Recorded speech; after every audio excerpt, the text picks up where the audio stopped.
অপেক্ষার অবসান, ঘোষণা হতে চলেছে লোকসভা নির্বাচনের দিনক্ষণ। শনিবার দুপুর 3টায় ভোটের দিন ঘোষণা। ভোটের দিনক্ষণ ঘোষণা করবে নির্বাচন কমিশন। একাধিক দফায় নির্বাচনের সম্ভাবনা, একই সঙ্গে 4 রাজ্যের বিধানসভা নির্বাচনের নির্ঘণ্ট প্রকাশ করা হবে শনিবারই। ওড়িশা, মধ্যপ্রদেশ, অরুণাচল প্রদেশ এবং সিকিমের বিধানসভা নির্বাচনের দিনক্ষণ প্রকাশ।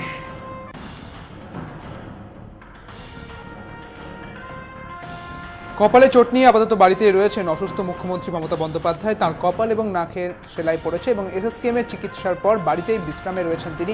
মুখ্যমন্ত্রী আপাতত স্থিতিশীল রয়েছেন বলে জানা গিয়েছে। এদিকে কালীঘাটে মুখ্যমন্ত্রীর বাড়ির সামনে নিরাপত্তা বাড়ানো হয়েছে, বসানো হয়েছে গার্ড রেল এবং শুক্রবার সকালে মুখ্যমন্ত্রীর বাড়িতে যান পুলিশ কমিশনার বিনীত গোয়েল।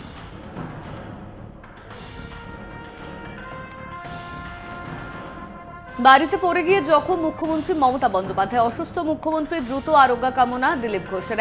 এ প্রসঙ্গে বিজেপি নেতা বলেন, মুখ্যমন্ত্রী রাজ্যের 1 নম্বর ব্যক্তি। উনি ঘরের মধ্যে কি করে চোট পেলেন তা তদন্ত করে দেখা উচিত।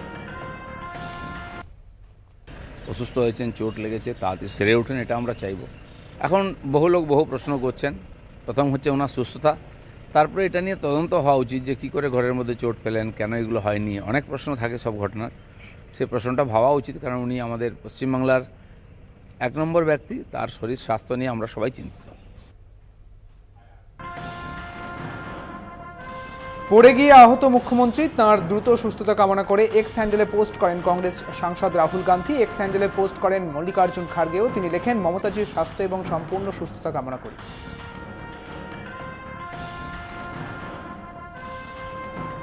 কপালে গুরুতর আঘাত মুখ্যমন্ত্রী মমতা বন্দ্যোপাধ্যায়। বৃহস্পতিবার এই খবর চাউর হতেই মমতার সুস্থতা কামনায় একের পর এক পোস্ট রাজনৈতিক মহলের। শুক্রবার সামান্য স্থিতিশীল হতেই সবাইকে ধন্যবাদ জানালেন মুখ্যমন্ত্রী মমতা বন্দ্যোপাধ্যায়। আমার সুস্থতায় প্রার্থনা করার জন্য ধন্যবাদ প্রধানমন্ত্রী নরেন্দ্র মোদী, কংগ্রেস সাংসদ রাহুল গান্ধী, তেজস্বী যাদব, নবীন পট্টনায়ক, ফারুক আবদুল্লাহকে ট্যাগ করে পোস্ট মুখ্যমন্ত্রীর। এক্স হ্যান্ডেলে আলাদা করে পোস্ট করে ধন্যবাদ জানান তিনি।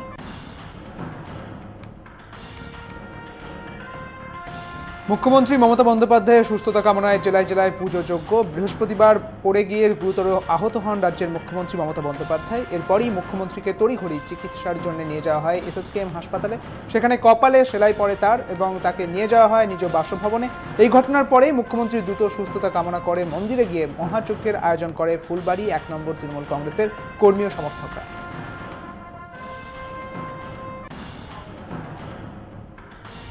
আবারও শীর্ষ আদালতের ধমকের মুখে এসবিআই। সুপ্রিম কোর্টের নির্দেশের পর ভারতীয় স্টেট ব্যাংক জাতীয় নির্বাচন কমিশনকে নির্বাচনী বন্ডের তথ্য জমা দিয়েছিল। শুক্রবার সেই তথ্য প্রকাশ করার কথা থাকলেও বৃহস্পতিবার রাতেই বন্ডের তথ্য প্রকাশ্যে আনে নির্বাচন কমিশন। তবে সেই তথ্য অসম্পূর্ণ বলে পর্যবেক্ষণ সুপ্রিম কোর্টের। একই সঙ্গে প্রধান বিচারপতি ডিওয়াই চন্দ্রচূড় এদিন জানতে চান আদালতে ব্যাংক কর্তৃপক্ষের তরফে কারা হাজির হয়েছে। এরপরই বিচারপতি বলেন, গত 5 বছরের সমস্ত চাঁদার যাবতীয় তথ্য জমা দিতে হবে এসবিআইকে। পাশাপাশি বন্ড সম্পর্কিত ইউনিক নম্বরও জানায়নি স্টেট ব্যাংক, সেই তথ্য আদালতে জানাতে হবে। আগামী 18 মার্চের মধ্যে এ বিষয়ে ব্যাংকের জবাব তলব করছে সুপ্রিম কোর্ট।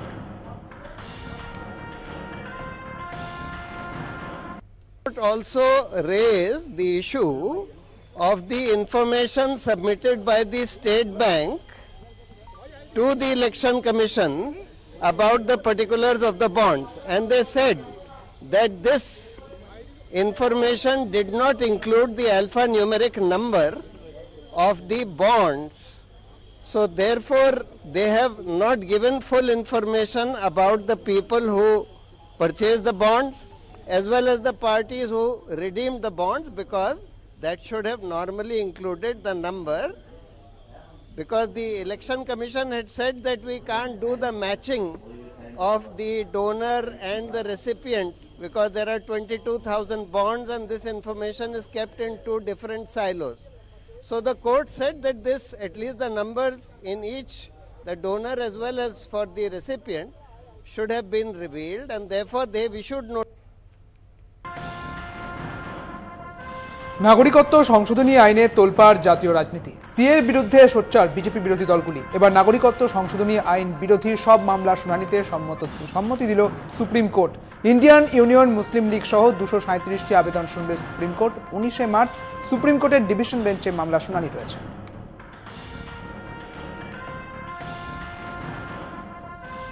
লোকসভা ভোটের আগে বিপাকে কর্ণাটকের প্রাক্তন মুখ্যমন্ত্রী বিএস ইয়াদপ্পা। প্রবীণ এই বিজেপি নেতার বিরুদ্ধে এক নাবালিকাকে যৌন নিগ্রহের অভিযোগ উঠেছে। শুক্রবারই তার বিরুদ্ধে একটি অভিযোগ দায়ের হয়েছে বেঙ্গালুরু থানায়। অভিযোগে নাবালিকার মা জানান, গত 5 ফেব্রুয়ারি প্রাক্তন মুখ্যমন্ত্রী ইয়াদুপ্পার কাছে সাহায্যের জন্য যান তারা। সে সময় একটি ঘরে নিয়ে গিয়ে তার নাবালিকা মেয়েকে যৌন নিগ্রহ করেন তিনি। প্রাক্তন মুখ্যমন্ত্রীর বিরুদ্ধে পক্সো ধারায় মামলা দায়ের করা হয়েছে। 81 বছর বয়সী ইয়াদুপ্পারা আগে একাধিকবার কর্ণাটকের মুখ্যমন্ত্রী হিসেবে শপথ নেন।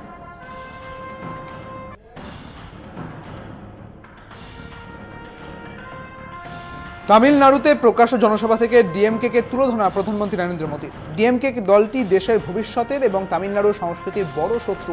অযোধ্যায় রাম মন্দিরের প্রাণ প্রতিষ্ঠার অনুষ্ঠানের আগে তামিলনাড়ুতে এসে রাজ্যের বিশিষ্ট মন্দিরগুলি পরিদর্শন করেছি, কিন্তু ডিএমকে সরকার অযোধ্যার রাম মন্দিরের অভিষেক অনুষ্ঠানের সম্প্রচার বন্ধ করার চেষ্টা করেছিল। এতে সুপ্রিম কোর্টের তিরস্কারের মুখেও পড়তে হয়েছিল তামিলনাড়ু সরকারকে। साथियों, डीएमके तमिलनाडु के भविष्य के ही दुश्मन है, और सिर्फ दुश्मनी ऐसा नहीं है, डीएमके तमिलनाडु के अतीत की, उसकी विरासत की भी दुश्मन है। मैं अयोध्या में राम मंदिर प्राण प्रतिष्ठा कार्यक्रम के पहले तमिलनाडु आया था। मैंने यहां के प्राचीन तीर्थों के दर्शन किए थे, लेकिन डीएमके सरकार ने क्या किया? डीएमके ने अयोध्या में प्राण प्रतिष्ठा समारोह को देखने तक पर रोक लगाने का प्रयास किया। सुप्रीम कोर्ट को तमिलनाडु सरकार को कड़ी फटकार लगानी पड़ी थी। आप कल्पना कीजिए कि इनके मन में हमारा देश, हमारी संस्कृति, हमारे महापुरुष, हमारे परंपरा, इन सब बातों के लिए कितनी नफरत है।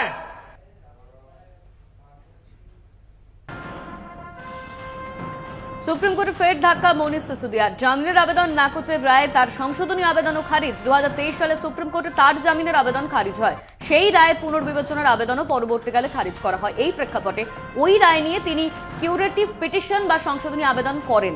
আবেদনকারীর কিউরেটিভ পিটিশন এবং তার সঙ্গে দেওয়া অন্যান্য নথি পর্যবেক্ষণ করা হয়েছে, কিন্তু আবেদনকারীর বক্তব্য আদৌ গ্রহণযোগ্য নয়, তাই আবেদনটি খারিজ করা হলো। এমনটাই সিদ্ধান্ত আদালতের।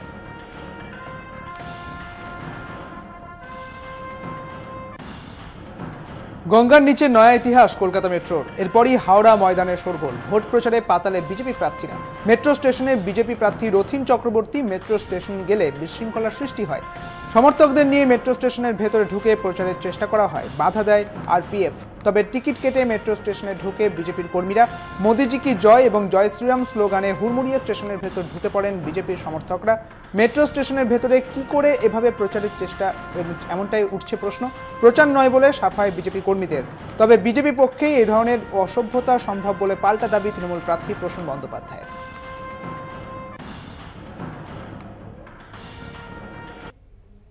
দেখুন, আমাদের কাজটা ভারতীয় যশস্বী প্রধানমন্ত্রী নরেন্দ্র মোদীজি কত কাজ করেছেন তার বোধহয় লিখতে গেলে মহাভারত হবে, এবং সেটাকে কেউ যদি ভোট প্রচারের আঙ্গিকে, কারণ তৃণমূল সরকার তো কোনো কাজ করে না, একাধটা কাজ করে, সেটাকেই ভোট প্রচার ভাবে।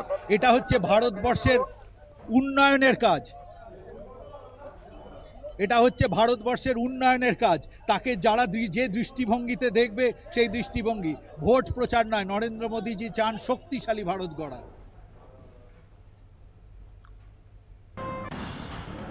ফের পোস্টারে ছয়লাভ ব্যারাকপুর। এবার সাংসদ অর্জুন সিং এর নাম না করে পড়ল পোস্টার। পোস্টারে লেখা না বরানগর না ব্যারাকপুর। ব্যারাকপুরে বাংলার নিজের বাঙালি ঘরের লোককেই চায়।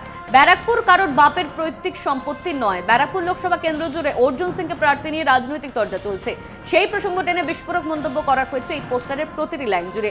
এই পোস্টার রাতের অন্ধকারে কি বা কারা লাগিয়েছে তা জানা যায়নি। পোস্টার ঘিরে শোরগোল।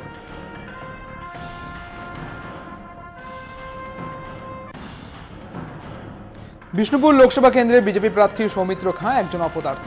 ভোট প্রচারের সময় এমনই মন্তব্য বিষ্ণুপুরের তৃণমূল প্রার্থী সুজাতা মণ্ডলের। তবে প্রার্থীর নাম ঘোষণা হতেই সময় নষ্ট না করে জোর কদমে প্রচার চালাচ্ছেন সুজাতা। শুক্রবার দলীয় কর্মীদের সঙ্গে পাত্রসাহের ব্লকের নারায়ণপুর এলাকায় প্রচারে বের হন তিনি এবং প্রচার চলাকালীনই সৌমিত্রকে বৃত্তে ছাড়লেন না সুজাতা। এদিন সুজাতার সমর্থনে প্রচারে উপস্থিত ছিলেন আইনজীবী এবং তৃণমূল নেতা কল্যাণ বন্দ্যোপাধ্যায়। আপনারা যে 10 বছর বিগত যিনি বিষ্ণুপুরের বিজেপির প্রার্থী এবং একজন সাংসদ, অপদার্থ সাংসদ, তাকে এবার বিষ্ণুপুরের মাটি থেকে বিদায় দিন এবং বিষ্ণুপুর লোকসভাকে যাতে আগামী দিন মমতা বন্দ্যোপাধ্যায়, অভিষেক বন্দ্যোপাধ্যায়ের হাতে তুলে দিয়ে আপনাদের সেবাদাসী হিসাবে বিষ্ণুপুর লোকসভার মানুষের জন্য সেবা করতে পারি, আপনাদের ঘরের মেয়ে হিসাবে। কারণ আমি কিন্তু বিষ্ণুপুর লোকসভার মেয়ে। বিষ্ণুপুরের যিনি বিজেপির প্রার্থী তিনি কিন্তু বহিরাগত, তিনি কিন্তু বিষ্ণুপুর লোকসভার নন, তার আসল বাড়ি কিন্তু শালতোরা বিধানসভায়। তাই একজন বহিরাগত কখনোই মাটির প্রতি একজন ভূমিপুত্রের যে ফিলিংসটা থাকবে, আমার যে হৃদয়ের আপনাদের জন্য আকুতিতে থাকবে, সেটা কখনোই কিন্তু একজন বহিরাগত থাকতে পারে না। প্রার্থীর নাম ঘোষণা হতে প্রচার শুরু করলো জলপাইগুড়ির বামেরা। জলপাইগুড়ি লোকসভা কেন্দ্র থেকে সিপিএম প্রার্থী ডিওয়াইএফআই এর তরুণ নেতা দেবরাজ বর্মনের সমর্থনে শুক্রবার সকালে ধূপগুড়ি দলীয় কার্যালয়ে দেওয়াল লেখনের মাধ্যমে শুরু হলো ভোটের প্রচার। প্রার্থীর প্রচারের পাশাপাশি দেওয়াল লেখনে রয়েছে কাজ এবং শিক্ষার অধিকার বুঝে নেওয়ার স্লোগান। তৃণমূল বিজেপিকে টেক্কা দিতে ভোটের লড়াইয়ে বামেরা টিকে থাকবে সেই আশাই করছে বাম শিবির। দেওয়াল লেখনের পর বাড়ি বাড়ি গিয়ে প্রচারের পরিকল্পনাও রয়েছে বামেদের। আমরা নতুন পুরনো সবকিছু মিলিয়ে আমরা সাধারণ মানুষের সাথে দেশে যে সাধারণ নির্বাচন, সেই নির্বাচনে লড়াইটা লড়তে চাই। সাধারণ মানুষের কাছে আমাদের বার্তাটা আমরা পৌঁছাতে পারবো আমাদের যুবকর্মীর মাধ্যমে, এবং আমরা উৎসাহিত যারা আমরা পুরনো মানুষ আছি, দীর্ঘদিন ধরে এই সংগ্রামে যুক্ত আছি। আগামী দিন যাতে সাধারণ মানুষের স্বার্থে তৃণমূল এবং বিজেপিকে পরাজিত করা যায় তার প্রচেষ্টা আমাদের থাকবে। অন্যদিকে আসন্ন লোকসভা ভোটে শাসক দলের সিএ বিরোধিতা করে ভোটের প্রচার শুরু করেছে তৃণমূল। বসিরহাট পূর্ব এলাকার প্রচার শুরু করলেন বসিরহাট লোকসভার তৃণমূল প্রার্থী হাজি নুরুল ইসলাম এবং তার মুখেও সেই সিএ বিরোধিতা। এলাকাবাসীকে সিএ ফর্ম ফিল আপ না করার জন্যই পরামর্শ দিয়েছেন তিনি। তবে পাশাপাশি এদিন সন্দেশখালীর পরিস্থিতি শান্তিপূর্ণ বলেও দাবি করেন নুরুল ইসলাম এবং বাকি সমস্যা গ্রামের মানুষদের সঙ্গে আলোচনার মাধ্যমে মিটিয়ে নেওয়া হবে বলে আশ্বাস দিয়েছেন তিনি। সিএ আমরা করব না, আমরা মানব না। মমতা ব্যানার্জি যেভাবে নির্দেশ দেবে আমরা সেইভাবে চলবো। তার নির্দেশ ছাড়া তো আমরা কোনো কাজ করি না। আমরা ঐক্যবদ্ধ দল, আমাদের কাছে কোনো নেই তো, যে যার নির্দেশ পাঠাবেন আমরা সেই মতো কাজ করবো। তবে আপনাদেরকে আমি বলে দিচ্ছি, সিএ এর ব্যাপারে, এনআরসির ব্যাপারে কেউ কোনো ফর্ম ফিল আপ করবেন না, কোনো জায়গায় সই করবেন না। ঘরের ছেলে ঘরে ফিরে আসুক। বাঁকুড়ার কোতলপুরের বিধায়ক হরকালী প্রতিহারকে বিজেপিতে ফিরে যাওয়ার আহ্বান বিষ্ণুপুরের বিজেপি প্রার্থী সৌমিত্র খায়ের। কলকাতা টিভিকে দেওয়া একান্ত সাক্ষাৎকারে সৌমিত্রের বক্তব্যে তীব্র কটাক্ষ করেছেন হরকালী। মমতা বন্দ্যোপাধ্যায় এবং অভিষেক বন্দ্যোপাধ্যায়ের একনিষ্ঠ সৈনিক হিসেবে বিষ্ণুপুর লোকসভা কেন্দ্র তৃণমূলের হাতে তুলে দেওয়ার তার একমাত্র লক্ষ্য বলে দাবি হরকালীর। বিষ্ণুপুরের বিজেপি বিধায়ক তন্ময় ঘোষ ও কোতলপুরের বিজেপি বিধায়ক হরকালী প্রতিহার তৃণমূলে যোগ দেওয়ার পর বাঁকুড়ার বিজেপির ভাঙন যে এখনো দলকে ভোগাচ্ছে তা সৌমিত্র খায়ের বক্তব্যে স্পষ্ট। দেখুন, একটা বিধায়ক বিজেপির বিধায়কে জিতেছে, সেই বিধায়ক যখন অন্য কেউ দলে যায়, আমরা ভারতীয় জনতা পার্টির বিজেপির কর্মীদেরকে তো চাইবো যে আমরা ভারতীয় জনতা পার্টির কর্মীরা নিজের ঘরে নিজে ফিরে আসুক। দেখুন, সৌমিত্রদা, আমার যা মনে হয় যে সৌমিত্রদার মাঝে মাঝে হাস্যকর এমন কথাবার্তা বলে। ও যে সুজাতাদি বলেছে না যে 8টার পর ও ঠিক থাকে কিনা সন্দেহ আছে, আমার মনে হয় ওর মাথা খারাপ হয়েছে কিনা আমারও নিজের সন্দেহ হয়। মাঝে মাঝে ওর মাথাটা একবারে গেছে। আর আমার ধারণা ও এইসব ভুলভাল বকছে, ও চাপে পড়ে গেছে। ও একদম পরিষ্কার এমন চাপে পড়েছে যে ও একদম নিশ্চিত জেনে গেছে যে ওর কি হতে চলেছে। মানুষের জন্যই দেশে তৈরি হয় সরকার, সেই সরকার মানুষের উন্নয়নের কাজ করে। তাই এবার দেশের সাধারণ মানুষ তাদের নিজেদের এলাকায় কি ধরনের উন্নয়ন আশা করে বা তাদের মনের চাওয়া পাওয়া জানতে বিজেপি প্রতিটি জেলায় প্রতি মণ্ডলে চালু করল পরামর্শ বাক্সের। সেই পরামর্শ বাক্স রাজ্য দপ্তর হয়ে পৌঁছে যাবে বিজেপির কেন্দ্রীয় নেতৃত্বের কাছে। বৃহস্পতিবার আলিপুরদুয়ার জেলা বিজেপি কার্যালয়ের সামনে ওই কেন্দ্রের বিজেপি প্রার্থী মনোজ টিগ্গা নিজে উত্তরের চা শিল্পকে আগের অবস্থায় ফিরিয়ে আনতে পদক্ষেপের পরামর্শ প্রদান করেছেন বলে জানিয়েছেন।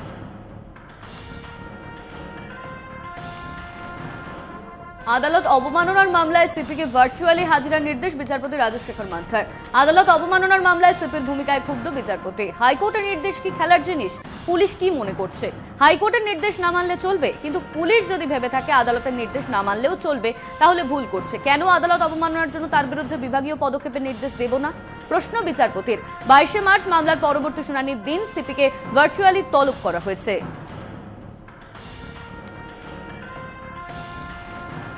লোকসভা ভোটের আগে দফায় দফায় উত্তেজনা। প্রথমে পতাকা লাগানোকে কেন্দ্র করে কোন্দল এবং পরে রাতের অন্ধকারে তৃণমূলের কংগ্রেসের দলীয় কার্যালয় ভাঙচুর করা হয়। চাঞ্চল্য পূর্ব মেদিনীপুরের গজিনা গ্রাম পঞ্চায়েতের অন্তর্গত মধুর কিরা নায়ারে এবং অভিযোগের তীর বিজেপির দিকে, যদিও এই অভিযোগ অস্বীকার করেছে বিজেপি। বৃহস্পতিবারই এই এলাকায় পতাকা লাগানোকে কেন্দ্র করে উত্তেজনা ছড়ায়।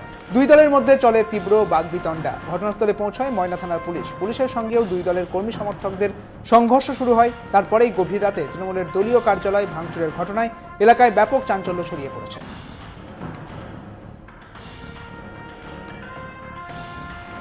লোকসভা ভোটের আগে দাম কমল জ্বালানি। সাধারণ মানুষকে স্বস্তি দিয়ে প্রতি লিটার পেট্রোল ও ডিজেলের উপর থেকে 2 টাকা করে শুল্ক কম করার সিদ্ধান্ত মোদী সরকারের। গতকাল কেন্দ্রীয় মন্ত্রী হরদীপ সিং পুরী পেট্রোল ও ডিজেলের দাম কমানো নিয়ে টুইট করেছেন। ফলে প্রতি লিটারে 2 টাকা করে কমতে চলেছে পেট্রোল ও ডিজেলের দাম। আজ সকাল 6টা থেকে পেট্রোলের নতুন রেট লাগু হয়েছে। দাম করার পর আজ কলকাতায় পেট্রোলের লিটার প্রতি নতুন দাম 104.03 টাকা ও ডিজেলের নয়া দাম লিটার প্রতি 90.76 টাকা। দিল্লিতে লিটার প্রতি পেট্রোলের দাম 94 টাকা 72 পয়সা। 21 সালে বিজেপি শাসিত একাধিক রাজ্যে 100 টাকা নিচে জ্বালানির দর নেমেছিল। 2022 সালের পর ফের 24শে লোকসভা ভোটের মুখে দাম কমল পেট্রোপণ্যের।